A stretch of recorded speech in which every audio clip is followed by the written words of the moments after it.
Assalamualaikum warahmatullahi wabarakatuh. Sahabat Lentera Ramadan yang dirahmati Allah Subhanahu wa taala. Alhamdulillah kita bertemu lagi dalam program Lentera Ramadan yang diadakan oleh PAC Kecamatan Panciran.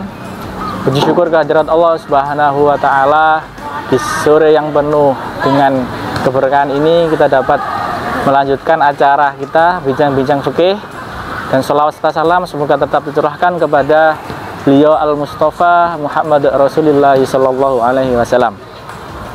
Baiklah sahabat Lentera Ramadan yang dirahmati Allah Subhanahu Wa Taala, di kesempatan sore kali ini kita akan bincang-bincang fikih dengan tema imamnya atau imamah dalam artian status imam dalam sholat berjamaah, yang nantinya akan dijelaskan lebih detail oleh narasumber kita, yakni Gus Fanani. Langsung saja kita dengarkan dan kita simak dengan seksama penjelasan yang akan disampaikan oleh beliau yang terhormat Gus Fanani. Monggo Gus. Assalamualaikum warahmatullahi wabarakatuh. Bismillahirrahmanirrahim. Hamdan wa syukran billah. Wassalatu wassalamu ala Rasulillah. Amma ba'd. Saudara-saudara kita sekalian, di sini hari ini kita membahas tentang imamah dalam sholat jamaah.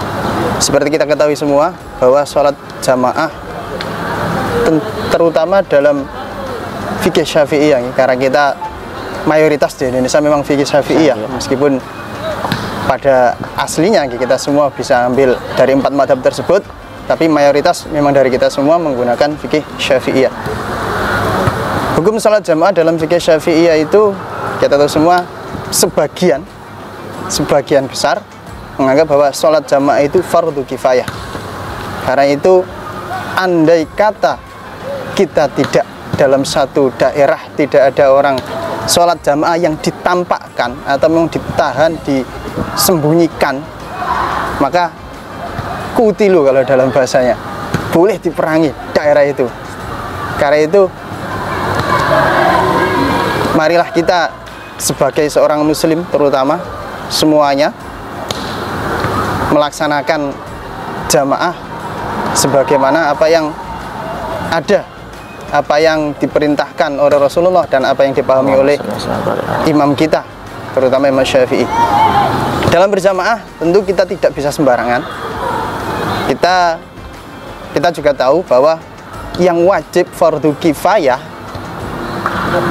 dalam berjamaah itu khitabnya hanya pada laki-laki. Khitabnya hanya pada laki-laki. Ketika ada perempuan saja muslim di daerah itu, maka jamaahnya ya tidak menjadi fardu kifayah, hanya menjadi sunnah. Dan selanjutnya, ketika kita mau berjamaah, tentu kita tidak bisa sembarangan semua orang kita jadikan imam.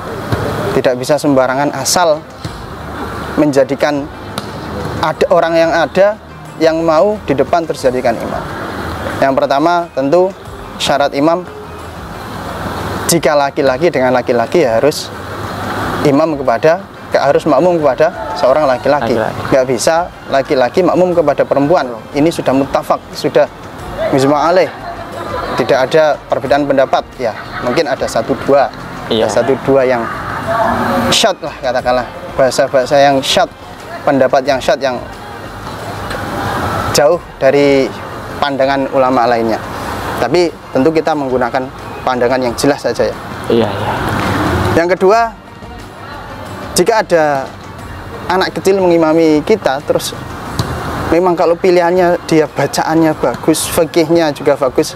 Oh ya, kembali lagi ke siapa yang lebih dulu kita utamakan. Dalam berbagai madhab memang berbeda-beda. Apakah itu yang qori dulu ataukah yang fakih dulu?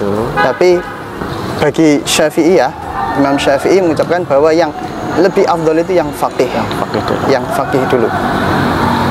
Bagi madhab lainnya lebih afdol yang qori, hafidhul Quran.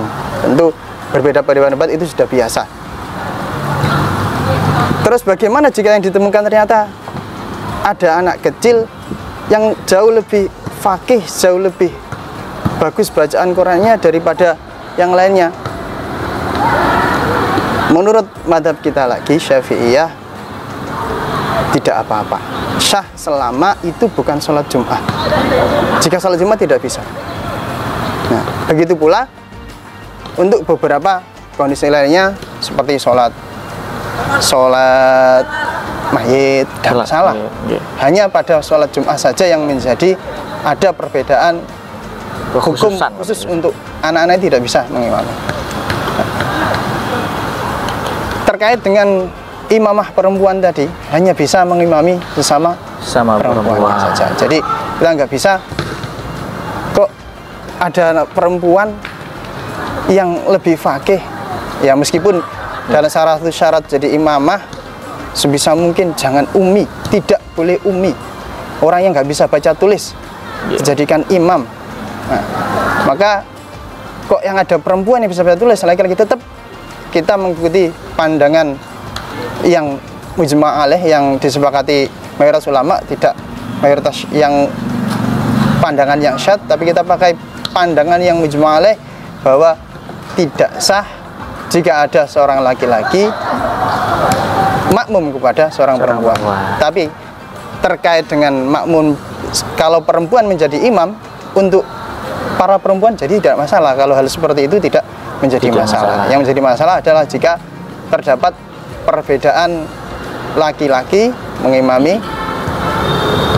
perempuan dan perempuan mengimami laki-laki, maka itu tidak diperbolehkan perempuan mengimami para laki-laki lagi. Kalau ada hal-hal yang mungkin perlu dipertanyakan, karena insya Allah kita semua sudah melakukan jamaah sesuai dengan fikih yang ada, yang kita pergunakan bersama-sama. Jika tentunya kita juga menghadapi beberapa perbedaan-perbedaan ya. Mungkin ada yang perlu dipertanyakan, mungkin kita kok menemukan satu perbedaan di satu daerah atau di mana, bisa saya tanya. Jadi pemirsa Lentera Ramadan yang dirahmati Allah SWT, bahwa narasumber kita sore hari ini adalah beliau Gus Fanani, merupakan istilahnya pembina ataupun pengurus santri putra di Pondok Pesantren Al-Amin Tunggul Paciran gitu.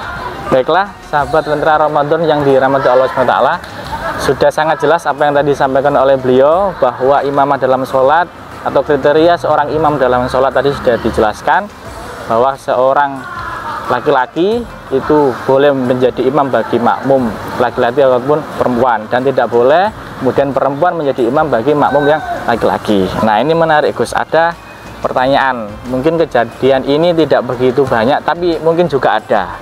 Bagaimana kemudian ketika ada seorang yang memiliki dua alat kelamin, atau dalam fikih biasa dikenal dengan istilah khunsa, ngoten nggih. Lah, bagaimana status nggih seorang khunsa ini, apakah boleh dia ini menjadi seorang imam dan makmumnya adalah seorang laki-laki? Niki angsal napa mboten ngoten? Khunsa menjadi imam bagi laki-laki. Nggih, bagi makmum laki-laki ngoten.